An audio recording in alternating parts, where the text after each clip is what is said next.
ഒരു ബംഗാളി പയ്യൻ ഒരു ദിവസം നേരെ ടെലിഫോൺ ബൂത്തിലേക്ക് ചെല്ലുന്നു. അങ്ങനെ വിളിച്ചിട്ട് ചോദിക്കുന്നത് ഇന്ന ആളല്ലേ എന്ന് ചോദിക്കുന്നു. എന്നിട്ട് ചോദിക്കുന്നു, അവിടെ ജോലി ഒഴിവുണ്ടോ? ഞാൻ നല്ല ഗാർഡൻ കീപ്പ് ചെയ്യുന്ന ആളാണ്, നിങ്ങളുടെ ചെടികളൊക്കെ നല്ല വൃത്തിയാക്കി തരാം എന്ന് പറയുന്നു. അപ്പോൾ മറുപടി അവിടെ നിന്ന് പറയുന്നു, അയ്യോ എനിക്കിവിടെ ആളുണ്ട്, വേണ്ടെന്ന് പറയുന്നു. അപ്പോൾ പറയുന്നു, അല്ല ഞാൻ നിങ്ങൾ ഇപ്പോൾ എത്രയാണോ ശമ്പളം കൊടുക്കുന്നത് അതിന്റെ പകുതി ശമ്പളത്തിന് ഞാൻ നല്ല വൃത്തിയായിട്ട് നിങ്ങളെ ലോണൊക്കെ റെഡിയാക്കി തരാം, നിങ്ങളുടെ ഗാർഡൻ കീപ്പ് ചെയ്യാന്ന് പറയുന്നു.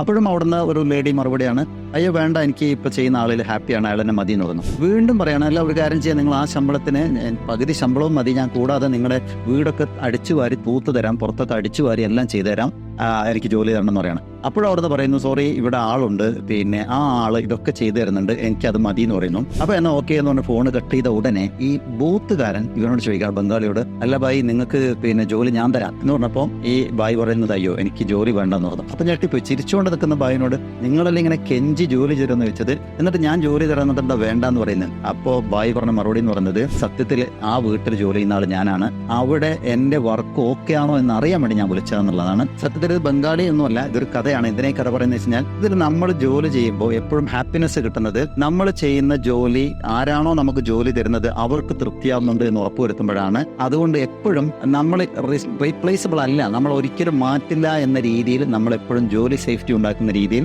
ആർക്കാണോ നമ്മൾ ജോലി ചെയ്യുന്നത് അത് അത്രയും 100% ചെയ്യാൻ ശ്രമിക്കുക എന്നുള്ളതാണ് ഈ വീഡിയോയുടെ സന്ദേശം.